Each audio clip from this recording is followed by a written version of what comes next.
మొన్న సాటర్డే రోజు ఇంటికి పోయి ఉండే. మేము ఇంటికి వెళ్తున్నామని మా అత్తమ్మ వాళ్ళకి తెలుసు, కానీ మా అమ్మ వాళ్ళకి చెప్పలేదు. తప్పకుండా వెళ్ళి షాక్ ఇద్దామని చెప్పలేదు. నేను మా ఆయన ఎర్లీ మార్నింగ్ 4 o'clock స్టార్ట్ అయినాం హైదరాబాద్ నుండి. సో మా ఆయనకి కరీంనగర్లో చిన్న పని ఉండి కరీంనగర్లో ఆగిండు. సో నేను అక్కడ నుండి బస్ ఎక్కి మా ఊరికి సుల్తానాబాద్కి వచ్చిన.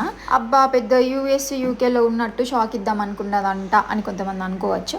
మన మెమరీస్ క్రియేట్ చేసుకోవాలంటే యూకేనే యూఎస్లోని ఉండనక్కర్లేదు కదా. సో మా ఊళ్ళు ఎలా రియాక్ట్ అయ్యారు అనేది చూసేసేయండి.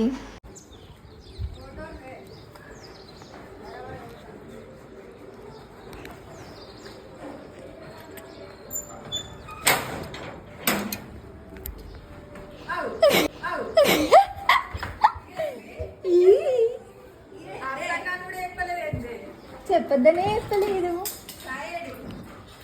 నేను మా వాళ్ళకి షాక్ ఇద్దామని వెళ్తే మా వాళ్ళు నాకు బస్ దిగిన తర్వాత అంత దూరం నుంచి ఇంటికి దాకా ఎందుకు నడుచుకుంటూ వచ్చినామని క్లాస్ ఇచ్చారు. ఇంకేంటి మరి, ఛానల్ని తొందరగా సబ్స్క్రైబ్ చేసుకోండి.